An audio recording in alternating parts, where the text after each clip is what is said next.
एक तरफ Ghaziabad police Delhi Meerut expressway पर दोपहिया वाहन चलाने वालों के खिलाफ विशेष अभियान चला रही है, वहीं एक्सप्रेसवे से रोज कुछ ऐसी वीडियो सामने आ रही हैं जो सोचने पर भी मजबूर कर दे रही है। अब यहां एक युवक एक्सप्रेसवे पर बियर पीकर रील रिकॉर्ड करता हुआ दिखाई दे रहा है। जैसे ही ये वीडियो तेजी से वायरल हुआ तो पुलिस ने तत्काल प्रभाव से बाइक के नंबर के आधार पर यातायात पुलिस को दिया और 31,000 का चालान भी किया गया। दिल्ली मेरठ एक्सप्रेसवे पर दुपहिया वाहन का संचालन पूरी तरह से प्रतिबंधित है। हाल ही में एक्सप्रेसवे पर कई बड़े हादसे हुए हैं और इन हादसों की वजह से प्रतिबंधित वाहनों को ही माना जा रहा है। हालांकि इस एक्सप्रेसवे पर प्रतिबंधित वाहनों के संचालन पर रोक लगाए जाने के उद्देश्य से गाजियाबाद यातायात पुलिस ने एक विशेष अभियान भी चलाया हुआ है। उसके बावजूद भी कुछ लोग अपनी आदत से मजबूर हैं और लगातार फर्राटा भरते हुए नजर आ रहे हैं। इसका वीडियो भी सामने आया है।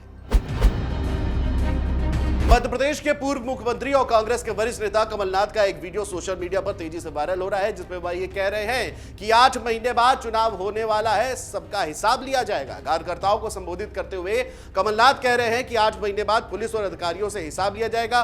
पूर्व सीएम ने इस बयान पर विवाद जो है वो खड़ा हो चला है। सोशल मीडिया पर भी लोग इस पर अपनी प्रतिक्रियाएं दे रहे हैं। निवार में एक सभा को संबोधित करते हुए कांग्रेस नेता कमलनाथ ने कहा, मैं कहना चाहता हूं कि 8 महीने में चुनाव है, डरिएगा मत, आक्रामक रहिए। अधिकारियों और पुलिस को कह दीजिएगा कि 8 महीने में हम आपसे हिसाब लेंगे। सभी कर्मचारियों और पुलिस के लोग कान खोलकर सुन ले कि उनका अच्छा हिसाब लिया जाएगा। सोशल मीडिया पर लोग कमलनाथ के इस बयान पर अपनी प्रतिक्रियाएं भी दे रहे हैं।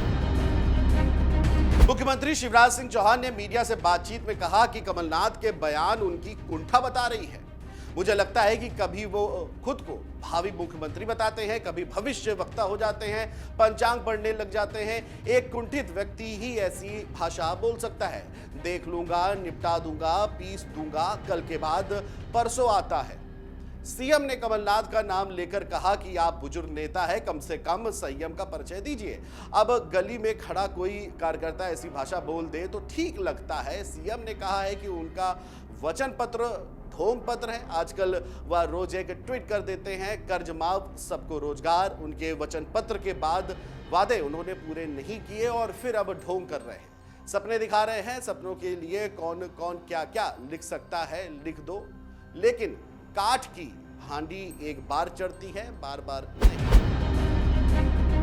बॉलीवुड सुपरस्टार शाहरुख खान की आगामी फिल्म पठान को लेकर विवाद थमने का नाम नहीं ले रहा है। उनकी फिल्म के गाने बेशरम रंग को लेकर हिंदूवादी संगठन फिल्म का बहिष्कार कर रहे हैं और इस बीच असम के मुख्यमंत्री हिमंत बिस्वा शर्मा ने भी शाहरुख खान को लेकर जवाब दिया है, जो चर्चा का विषय बन चला है। पठान फिल्म और शाहरुख खान के बारे में पत्रकार द्वारा पूछे गए एक सवाल के जवाब में सीएम बिस्वा ने कहा कि शाहरुख कौन है, मैं उनके या उनकी फिल्म के बारे में कुछ भी नहीं जानता। दरअसल मीडियाकर्मी फिल्म को लेकर हो रहे विरोध प्रदर्शन के दौरान बजरंग दल के कार्यकर्ता द्वारा एक थिएटर में हिंसक प्रदर्शन को लेकर के बिस्वा से सवाल कर रहे थे। बता दें कि असम में शुक्रवार को बजरंग दल के कार्यकर्ताओं ने पठान फिल्म की स्क्रीनिंग के विरोध में नारंगी में एक थिएटर में धावा बोल दिया और पोस्टर तक फाड़ दिए थे। असम के सीएम ने कहा कि राज्य के लोगों को शाहरुख खान की फिल्म पठान से ज्यादा असमिया लोगों के बारे में चिंतित होना चाहिए।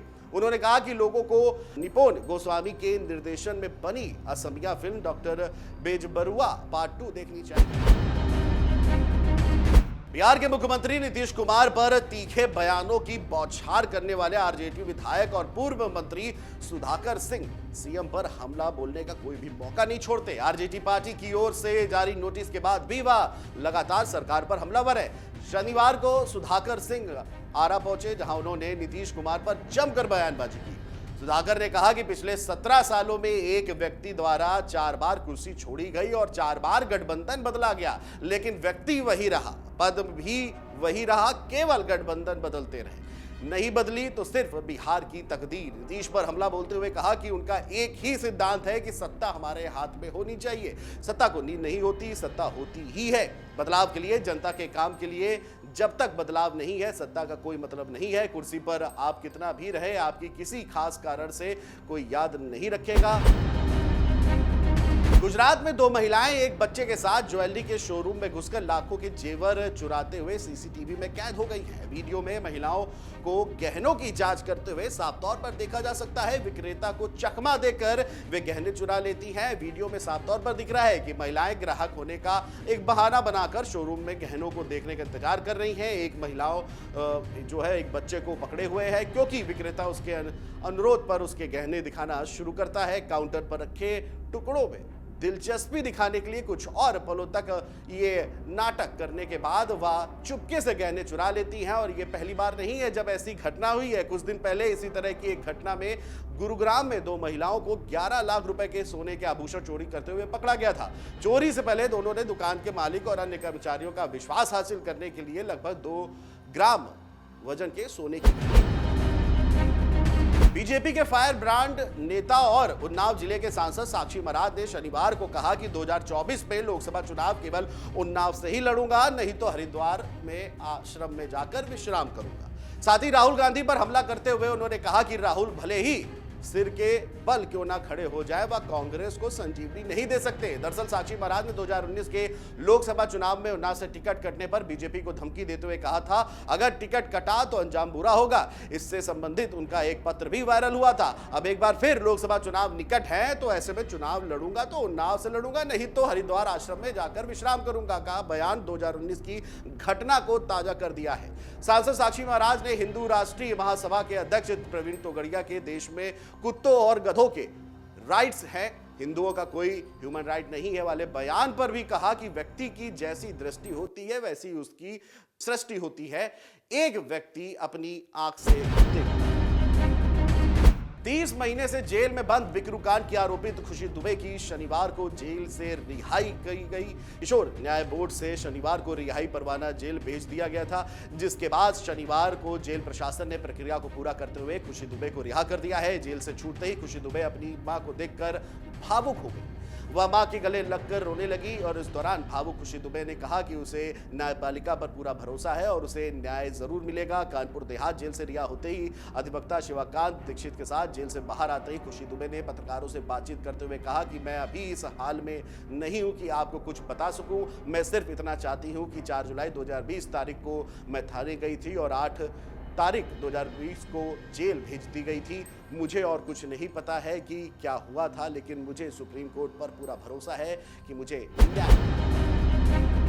गणतंत्र दिवस की तैयारियां तेजी से हैं। तीनों सेनाओं के साथ पहला मिलिट्री फोर्स, दिल्ली पुलिस और एनसीसी कैडेट्स भी कर्तव्य पथ पर कदम से कदम मिलाकर मार्च करते हुए नजर आएंगे। पहली बार कर्तव्य पथ पर गणतंत्र दिवस की परेड होने जा रही है और ऐसे में इस परेड को खास बनाने के लिए भारतीय वायुसेना ने भी तैयारियां तेज कर दी हैं। ऐसे में कर्तव्य पथ पर फुल ड्रेस रिहर्सल शुरू हो गई है। शनिवार को कर्तव्य पथ पर तीनों सेनाओं के जवान फुल ड्रेस रिहर्सल में भाग लेते हुए नजर आए।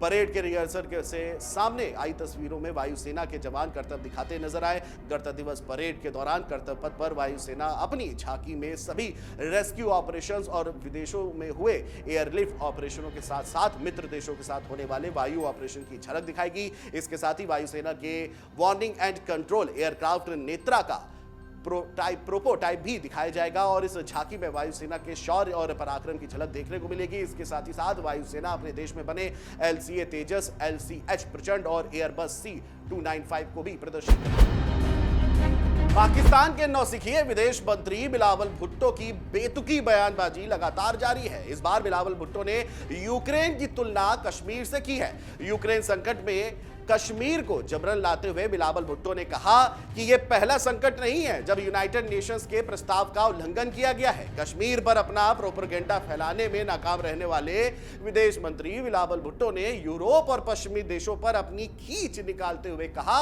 कि जिस संयुक्त राष्ट्र सुरक्षा परिषद के प्रस्तावों को पश्चिम और यूरोपीय देशों के लिए इतना महत्व रहता है, उन्हीं प्रस्तावों का कागज के टुकड़े से ज्यादा महत्व नहीं रहता जब बात कश्मीर की आती है। स्विट्जरलैंड के दावोस में चल रहे वर्ल्ड इकोनॉमिक फोरम में एक चर्चा को संबोधित करते हुए पाकिस्तानी पीपुल्स पार्टी के चेयरमैन और पाक के विदेश मंत्री बिलावल भुट्टो ने यूक्रेन संकट पर अपनी ये बात रखी। उन्होंने कहा कि शांति स्थापित करने की प्रक्रिया में कूटनीति में शामिल होने के लिए दोनों पक्षों को और अधिक से अधिक सक्रिय दृष्टिकोण अपनाना होगा।